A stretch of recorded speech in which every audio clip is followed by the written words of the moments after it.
Michel Collomb. Pour répondre à votre question sur la nature de l'OTAN, je pense qu'il faut juger une organisation à ses actes. Et donc, il faut voir si vraiment il réalise les objectifs de la démocratie qu'on nous annonce dans sa propagande.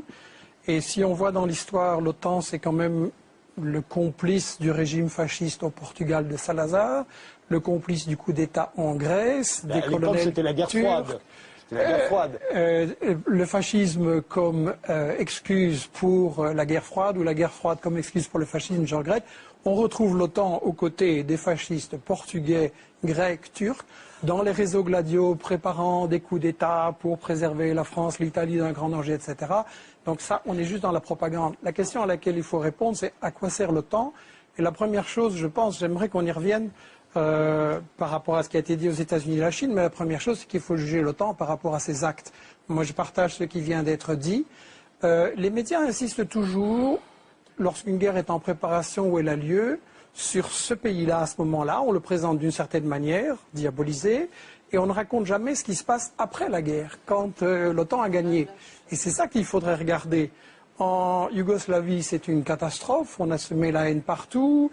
Les médicaments se vendent par plaquettes sur le trottoir. On a fait alliance avec la mafia. Le Kosovo est devenu la plaque tournante de tous les trafics. En Irak, où c'est pas l'OTAN officiellement, mais enfin bon, c'est la même chose. On a le pays est ramené à l'âge de la pierre. Il n'y a pas d'énergie. Il n'y a même pas d'essence pour les Irakiens. On assassine les scientifiques en masse. En Afghanistan, contrairement à la version anti-musulmane qui nous a été présentée, c'est une catastrophe, quoi. Karzai, l'employé du NOCAL, de la multinationale US, règne sur quelques kilomètres carrés. Il a fait alliance avec des seigneurs de la drogue et le trafic de la drogue a explosé en Afghanistan à cause de la CIA et grâce à la CIA. Et en Afghanistan, on allait soi-disant libérer les femmes afghanes. Je m'excuse, Karzai a fait passer une loi qui fait qu'on peut marier une petite fille à 9 ans et que le viol conjugal est légitimé. Donc où est le progrès? Il faudrait quand même qu'on sache de quoi. Et en Libye, c'est la mafia, on voit ce qui se passe. Il y a une loi qui vient d'être prise comme quoi quelqu'un qui disait qu'avant c'était mieux, il va en prison à perpétuité. Donc l'OTAN pour la démocratie, c'est de la rigolade. Et la vraie question que j'espère qu'on pourra poser ce soir, c'est à quoi sert vraiment l'OTAN? Quels sont ses véritables objectifs? La question que M. Dulles et les responsables des États-Unis ont reconnu que tout ce qu'ils racontaient et qui terrorisait mes parents, moi je me souviens dans les années 50, quand on parlait de la Hongrie ou d'autres, on allait vite au supermarché et on faisait des provisions de farine, de chocolat et de sucre. Et on a terrorisé la population européenne, les Russes vont vous attaquer, mais lisez simplement les déclarations de M. Dulles et des responsables des États-Unis, ils ont bien dit ils savaient qu'il n'y avait aucun danger, mais que c'était nécessaire pour des raisons stratégiques pour implanter l'OTAN comme moyen de domination de l'Europe.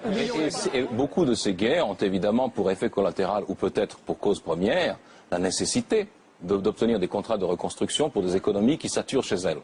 Ça me semble tout à fait évident, puisque dans nombre de ces conflits, la destruction des infrastructures civiles passe avant tout le reste. En Serbie, le cas est flagrant. On a détruit 9 blindés et pratiquement toutes les infrastructures civiles. 9 blindés. Michel Collomb. J'ai été accusé d'angélisme bétifiant et autres gentillesses. Je voudrais répondre qu'à mon avis, ce qui est bétifiant, c'est quand on nous raconte une version cinéma de propagande de l'OTAN, ou qu'on nous fait croire que l'OTAN, ça dépend du caractère de Bush ou d'Obama ou de Nixon, alors que ce sont des employés, et que les choses sont à un niveau beaucoup plus profond. Et Frédéric Tadei, je voudrais revenir à la question que vous avez posée au début, en disant l'OTAN, finalement, c'est des démocrates ou c'est des salauds. Ah non, vous avez été beaucoup plus poli. Vous avez été beaucoup plus poli. Mais justement, le problème, c'est que, à mon avis, vous êtes plutôt quelqu'un de bien et beaucoup trop poli. Et je voudrais vous inviter, et un peu tout le monde en fait, à se mettre dans la place du salaud. Je veux dire que si on comprend l'OTAN, qui est un instrument de quelque chose, il faut se mettre à la place des salauds qui gèrent ce quelque chose. Et je suis d'accord sur un point, c'est que la guerre est au fond la continuation de l'économie. Et que pour comprendre à quoi sert l'OTAN, il faut comprendre dans quelle situation économique on est maintenant. Et donc, je crois qu'il faut faire le lien avec tous les mouvements sociaux qui se passent en Europe, en Grèce, en France, etc. Toute l'inquiétude au quotidien des gens, parce qu'au fond, c'est le même problème. À savoir que quand vous êtes un bon salaud et que vous gérez l'économie, quand vous faites partie du 1%, c'est encore moins, mais enfin bon, on ne va pas chipoter, qui décide sur le sort de l'économie et des richesses, quelle est votre stratégie efficace? C'est de faire travailler les gens le moins cher possible, en les mettant en concurrence, en comprimant les salaires. Ça peut se faire en faisant travailler les vieux plus longtemps, ça peut se faire en important des immigrés en voyant qu'ils n'aient pas de droits, ça peut se faire en plongeant les jeunes dans la précarité. Bref, on va se retrouver devant, d'un côté, des bénéfices de multinationales qui ont explosé, et de l'autre côté, la majorité de la population qui ne sait pas de quoi demain sera fait et si leurs enfants auront un emploi et un avenir. Et ça, c'est le fin du système dans lequel on vit. Avec le problème, c'est que quand tous ces gens, ils ont fait ça, qu'ils ont bien appauvri ceux qui travaillent pour eux, à qui ils vont vendre? C'est ça quand même l'origine fondamentale de la crise. À qui ils vont vendre? Alors, on s'en sort dans le système qui nous gouverne, dans l'élite qui nous dirige et qui n'a pas été élue. On s'en sort en disant, bon, on va exporter les capitaux, on va aller mettre les capitaux dans le sud, ça rapporte, et ça permet effectivement de piller les matières premières et de laisser les populations dans la pauvreté. Ça permet de contrôler la main-d'œuvre et de faire travailler les gens aussi pour des bénéfices. Ça permet de contrôler les zones stratégiques, etc. Et donc, on se retrouve avec des multinationales du Nord de plus en plus riches et des pays du Sud de plus en plus pauvres. Et le point où ça mène à la guerre, c'est qu'évidemment, ça provoque des résistances des populations qu'il s'agit de briser. Donc toutes les guerres de l'OTAN, je l'insiste, sont des guerres économiques, des guerres de pillage. Et ensuite, ça provoque des résistances aussi des rivaux. Parce qu'on a eu raison de dire que l'OTAN, c'est l'instrument des États-Unis qui, effectivement, essaye de faire payer par les Européens et les autres les guerres qui leur permettront à eux, États-Unis, de dominer le reste du monde, y compris d'écraser les Européens et tout le monde.